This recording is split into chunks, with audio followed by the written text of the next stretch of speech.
Hello everybody, welcome to another video of Andrew Nicole. Today, this is a part 2 of our series for Banking 101 for non-bankers. And I hope you were able to also check out my previous video. And I'll put on the links down below so that you'll be able to find it or at least put it in the playlist for your convenience. Now, today we're going to answer a different question so that you will find out the answer today. So what do you look for in a bank? There are a dozen or hundreds and thousands of banks here locally and abroad, but what do you look for in a bank? Okay, let me try to answer that question. So in my previous video, which is you can check it out, I gave you the short history of the bank, the function or the roles of the bank, the ways the banks earn, or the different channels the banks have, or the way to deal with the bank, and the different kinds of banks. Today, we're going to answer this question.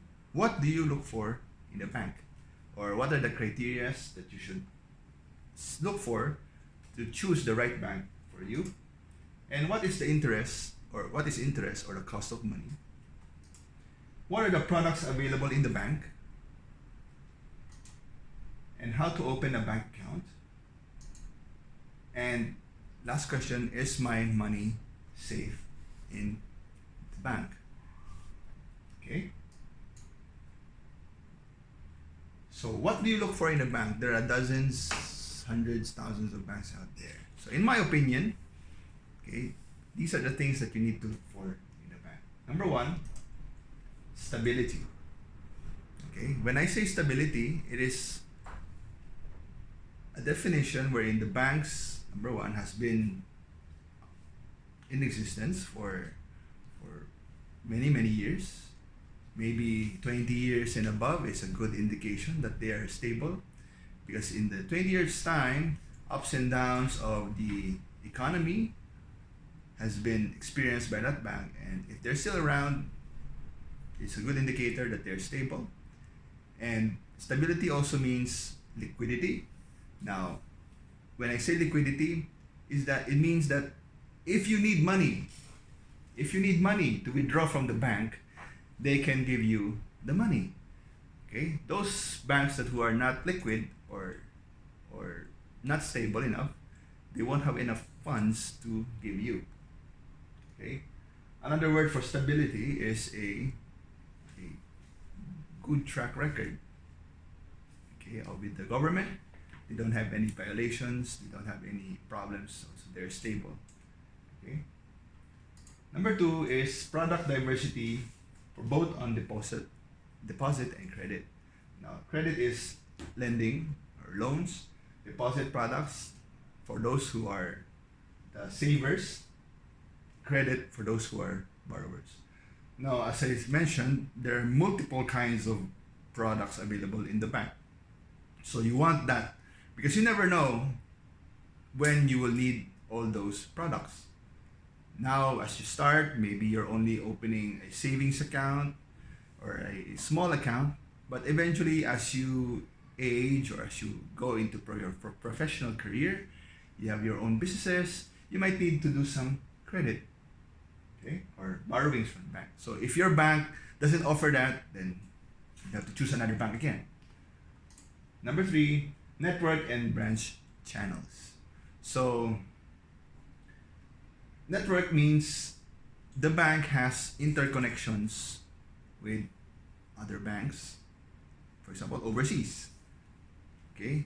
Because you never know if you need to send money to a certain part of the geography, that if your bank is a very limited bank, they don't have a way to connect to that bank.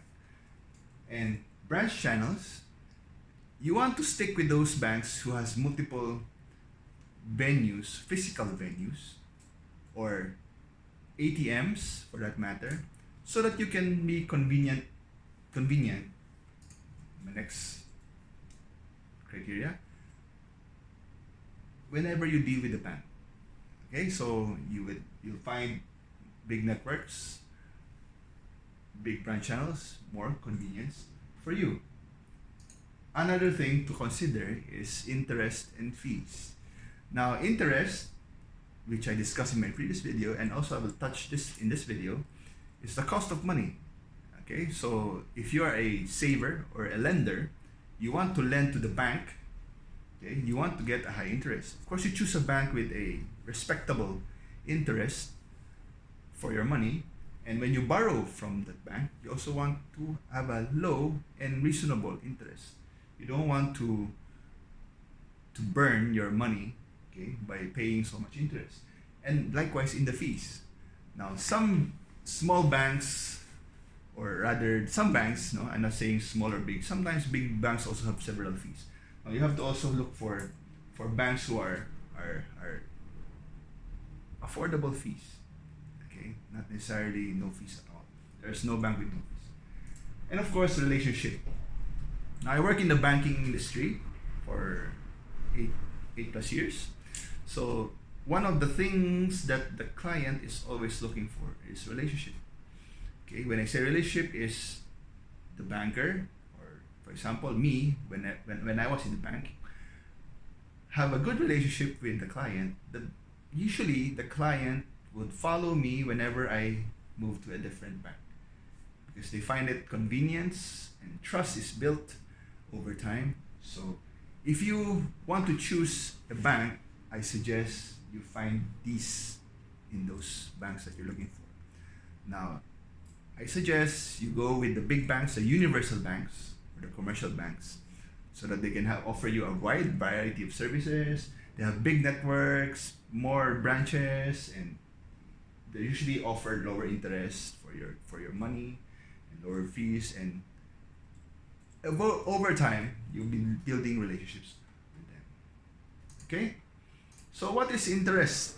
In my previous video, I touched up interest again. But for the sake of this video, I would like to review what is interest.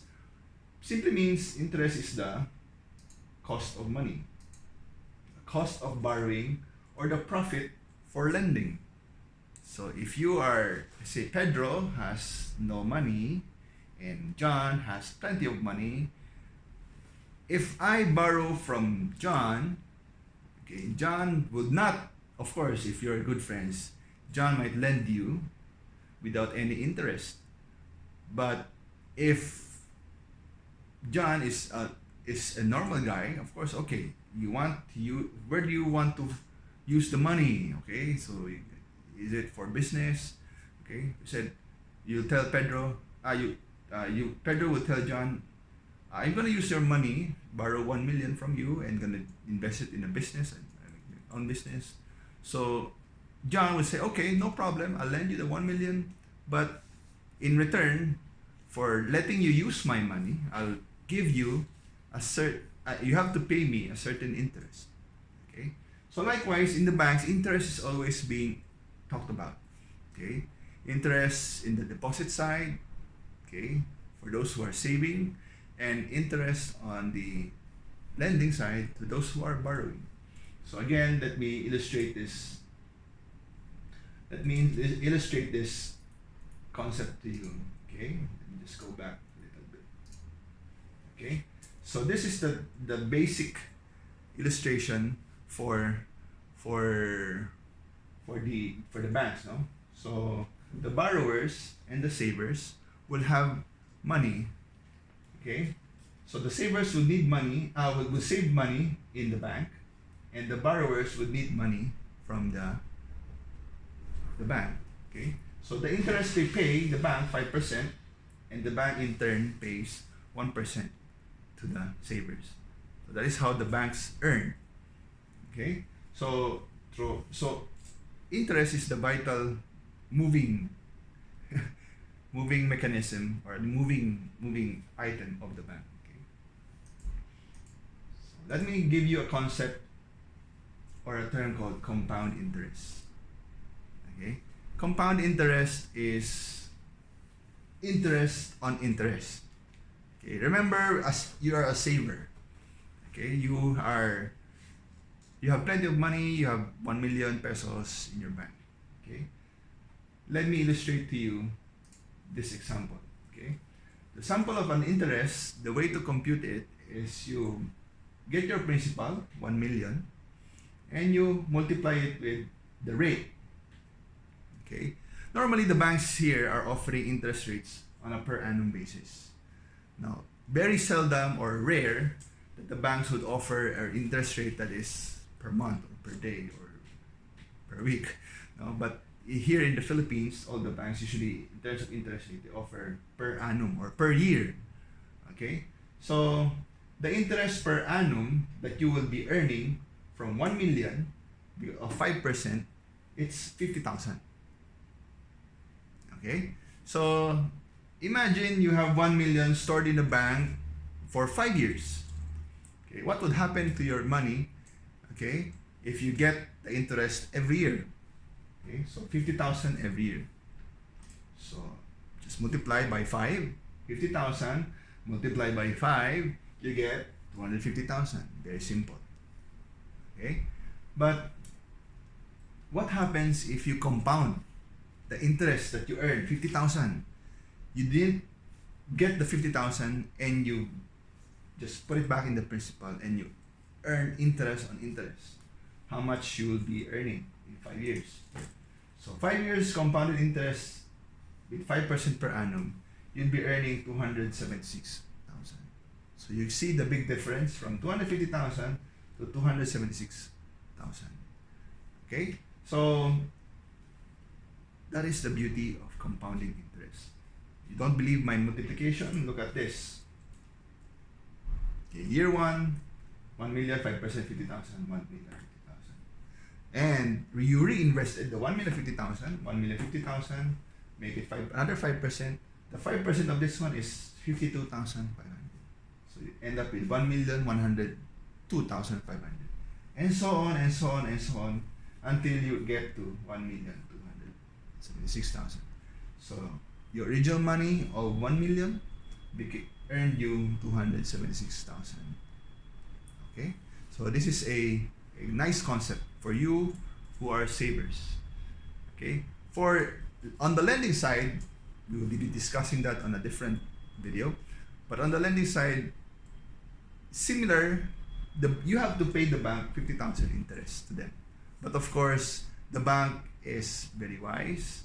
They will not allow you to just pay interest forever. They would ask you to pay for partial of the principal. So every time you pay interest, 50,000 per annum divided by 12, and your principal also divided by 12. If your loan is for 1 year, you have to pay for that every month. Okay? So, but that's another different. I'll show you another computation for that for the lending side. Okay. So, what are the usual products available for the usual banks that are offering? Okay. Number 1 is the savings account. Okay. Number 2, current or checking account. Time deposits or investments. Foreign exchange products. Government and debt instruments. Okay, these are the government bonds or corporate bonds. A different topic on its own. And trust accounts. Okay. So let me just briefly explain this and we'll dive into this later. Okay. So foreign exchange, those are if you have a currency, US dollar, you want to change to Philippine peso, so you want to get the conversion rate, the bank offer that kind of services wherein you're able to change your peso to dollar and vice versa. Of course, subject to regulations, whatever the limits, etc., etc. Okay, government and debt instruments. So if you want to invest not only on savings account or investment accounts or time deposits, the banks also offer selling you the government bonds and debt instruments from the different corporates who are seeking public funds. Okay, government funds, government seeking your money, or the corporate seeking your money, and trust accounts. Now, trust accounts is another topic on its own. So, but these are the trust accounts are like the basic idea of trust is you are entrusting the bank your money to earn you a certain amount, but it's the relationship legally is different. Okay, it's not a depositor or borrower-lender relationship, but rather a trust relationship. So it's hard to explain in very simple terms, but in the next video maybe. Okay, so let us dive into the savings account. This is the very basic account that you can open in any banks, usually from the small banks to the big banks. Okay, usually these banks are offering savings accounts that are withdrawable anytime. They may come with a passbook. Let me show you later a passbook. Okay, and even a statement of account, an ATM card. Okay, and usually they are low on interest. Okay, so the savings account usually are easy to understand. Okay, usually comes with a passbook. So later on we'll be getting the checkbook as well, so that for you to see. So it also comes with an ATM card. So it depends on your bank, no? You have to ask your banks. So you have to understand the product is available for you. Okay, so usually the passbook are with different columns. No, you have the dates, you have the withdrawals, deposits.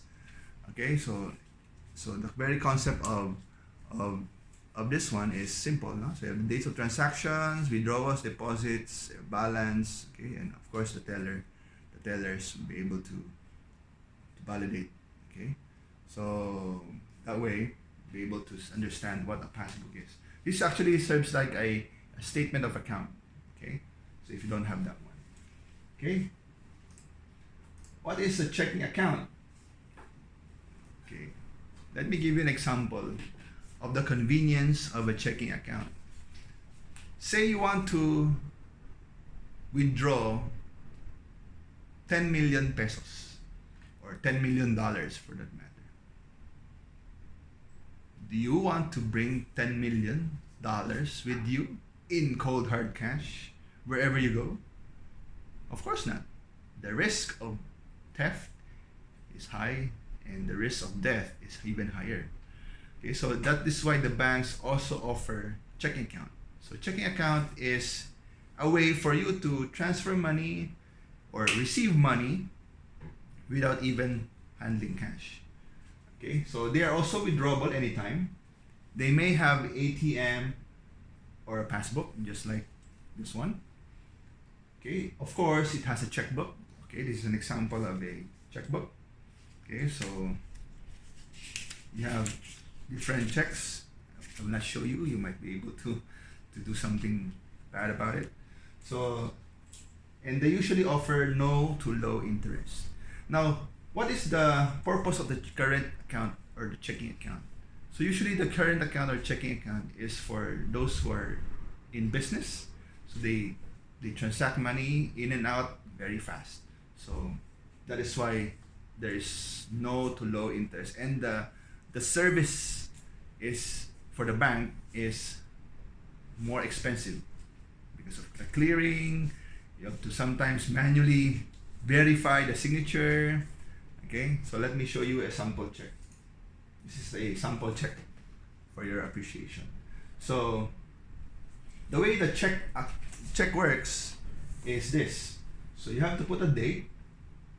Okay, so you cannot put a date that is already stale, meaning if the date now is April 25th, you cannot put a date that is 6 months before April 25th. Okay, so you can only put a date that is either current or prior but less than 6 months, or even post-dated. Post-dated meaning 1 year from now, 2 years from now, 70 months from now. You can put dates as far as that. Okay, so that's what they call post-dated checks. The next part of the you have to put here is pay to the order of the name of the person or the name of the individual that you want to give the money to. Okay, just a precaution. You have to put the names as far left as possible to avoid insertion. There are many. I've worked in a bank. People are so crafty, and they try to put their names here, the names that they pay. Sometimes people add their names here. Okay, so be careful, especially if you are also dealing with big amount of money like this one, 1, 2, 3, 4, 5, 12 million plus. Okay, so as you write the check also, try to put asterisk in the front and the back of the numbers, in the front and the back of the name, so to avoid insertion. And also here, front and back. And the most important thing, don't forget to sign your check. Okay, so what does the bank do whenever they have a check? Okay, so the banks will be ordered to pay the person indicated in the check 12 million on this date. So if it's not on this date, they will not pay this person. So you, as the one issuing the check, you will be the one who will be ordering the bank, like Security Bank. Okay, for example, this is my check. I'll be ordering Security Bank to pay 12,300,000 to XYZ company or ABC or Pedro on this date. The banks cannot deny to pay, as long as you have your signature.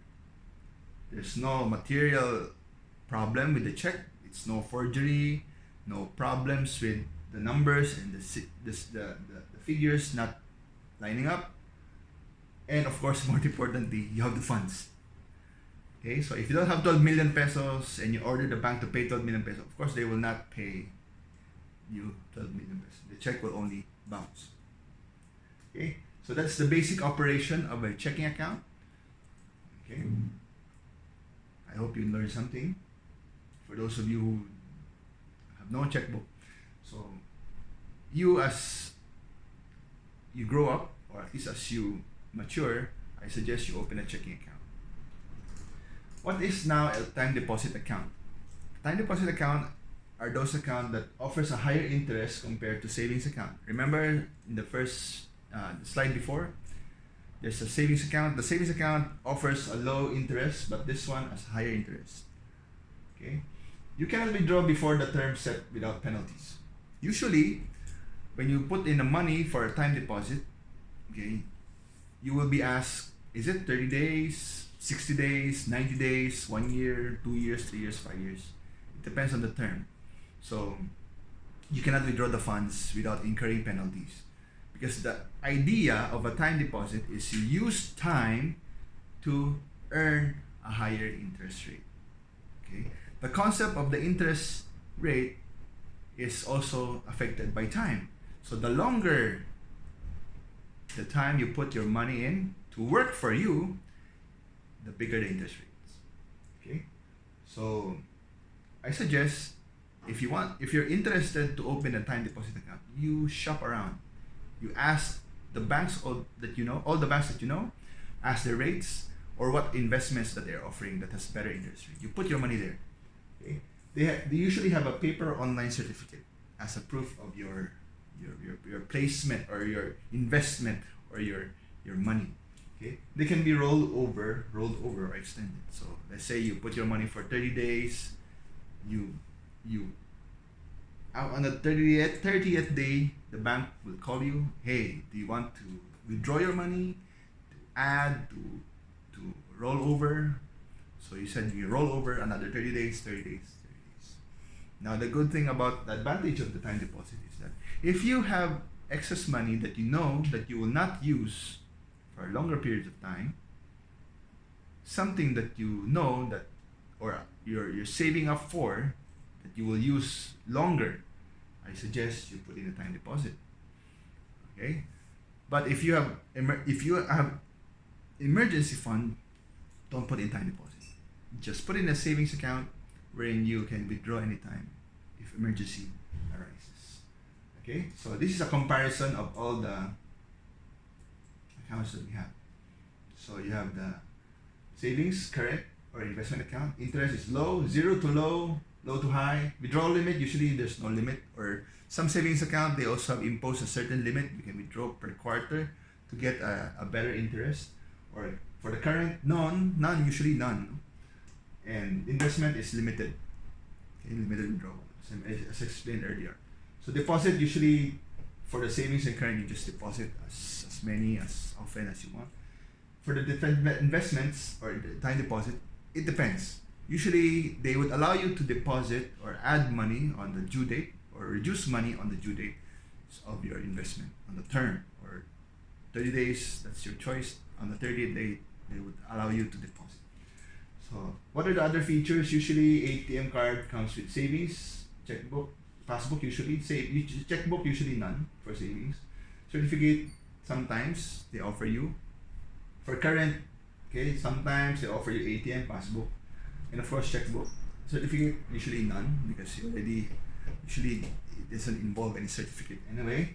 For investment, since you cannot withdraw your funds, they will not allow you to have checkbook or ATM card, so none. Even passbook, they will not offer you a passbook for that. Usually, it's already just a piece of paper, so it's just a certificate. Okay? So, now that you know all the products, you might be asking, how do you open a bank account? Okay, very easy.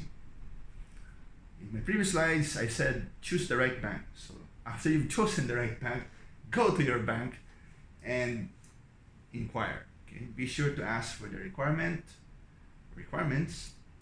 and prepare your identifications. Here in the Philippines, usually they ask for 2 identifications: primary government IDs, passport, driver's license, SSS, okay, or even 4 secondaries like postal IDs, barangay ID, something to identify you. Because here, or at least worldwide, the banks are very strict. They wanted to ensure that the money that is coming into the system is legit, of legal activities, not illegal. That is why they want to get your identification. Fill up the forms and choose the products that you'll be availing, and prepare for the initial deposits and the fees involved. Now, initial deposits or the maintaining balance sometimes are the same, sometimes are different. So, the initial deposit, for example, a basic checking account, maybe 5,000 pesos. That is also the maintaining, 5,000 pesos. Some ATM cards account is also allowed with 0 maintaining balance. The payrolls, the cash cards, or the smart cards, so they allow 0 maintaining balance. They just have to pay a certain fee for the card. They say 200 pesos, 250 pesos. So that's another way for you to open. And ensure to maintain the right balances. Okay, if you inquired that you're meant to maintain 5,000, try your best to maintain 5,000, because there are certain fees like the maintaining balance fee that would be deducted to you if you don't maintain the right balance. And I did not note it down. If you can read the terms and conditions in the bank account, the better. So you understand what are your rights and privileges, and what is the duties of the bank to you as a customer.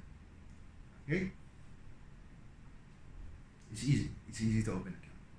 Finally, you might be asking, is my money safe in the bank? Yes, no. Let me start with no. Why is our money not safe in the bank? There are many factors that is contributing to that. Okay? Economic downturn sometimes would affect the bank so much that even a long history of that bank would not be enough. Take, for example, in 2008, there's a great financial crisis in the US. One of the biggest banks, the Lehman Brothers, filed for bankruptcy. And to think that bank has been around for quite a number of years and they still closed. Because of mismanagement maybe, or the different direction of the bank. So it depends, no? So you might want to look for also the goals of the bank, or the direction of the bank. You have to understand where to put your money. Number 2, sometimes when your money is in the bank, there's also inherent risk, okay, of fraud, people getting your money without your authorization. Okay, so if that is the answer to is my money safe in the bank? for the no answer. But generally, the banks are very strict. The bankers are scrutinized on higher standard because they're handling people's money. Okay, so why is your money safe in the bank? Okay, the answer is also yes. Number one, the banks that you chose should exhibit stability and safety. So again, choose the right bank, select the banks that you think have the same goals as you, and they will not run away with your money. Number two, banks are also heavily regulated by the central bank or the Bangko Sentral in the Philippines. So they will not be easily, they cannot easily run away, or the central banks would hold them accountable. Central banks impose reserve requirements for all deposits in the banks. What is a reserve requirement? Simple. Okay, if you have 100 pesos, the reserve requirement of the central bank, for example, is 10%. So for your 100 pesos that you deposit in the bank cannot lend the whole 100 pesos to the borrower. Okay, so your 100 pesos, the bank would have to retain 10% reserve requirement. Okay, for the bank to service you, just in case you may need the money immediately. Imagine if the bank lent out all the money from all the depositors and all the borrowers started to fail in paying the bank. So that is why the central bank imposes a reserve requirement to make sure that liquidity or the flow of money will not be hampered. And finally, my money is still safe in the bank because of PDIC, or Philippine Deposit Insurance Coverage. If you're abroad, FDIC, Federal Deposit Insurance Corporation. In the Philippines, the Philippine Deposit Insurance Corporation, or PDIC, will insure your money up to 500,000 pesos. So whatever banks you choose, if you're not, or when you're in doubt, just put in 500,000 pesos maximum in your bank, okay, especially the smaller banks. Okay, so that if by unfortunate reason they close down, the 500,000 you can still collect. Okay. So in summary, I presented to you what do you look for in a bank, what is interest and cost of money, what are the products available in the bank, or I also discussed compounding interest, how to open a bank account, and is my money safe in a bank. Okay, so if you're interested for more topics, video number 3 is this one. What is the role of the government in banking? I touched that briefly a while ago. What happens in a bank run? So what happens if the bank runs out of money? Bank run. Okay. What is risk and how it affects interest? We will still talk about interest. Interest is so ingrained in the banking system. Okay. So what are the investment opportunities in the bank? Maybe we'll deal with the government bonds, corporate bonds, and the common terms you encounter when you're dealing with the banks. Okay, so thank you very much for watching, and if you like my videos and this series of videos, please don't forget to like, share, and subscribe. If you have any questions, please feel free to post your questions or comment down below in the comment section, and we'll try to answer it to the best of my knowledge. So once again, thank you very much for watching, and I hope you learned something, and I hope to continue this series if everybody gives a thumbs up. Thank you very much. Bye-bye, and see you on the next video.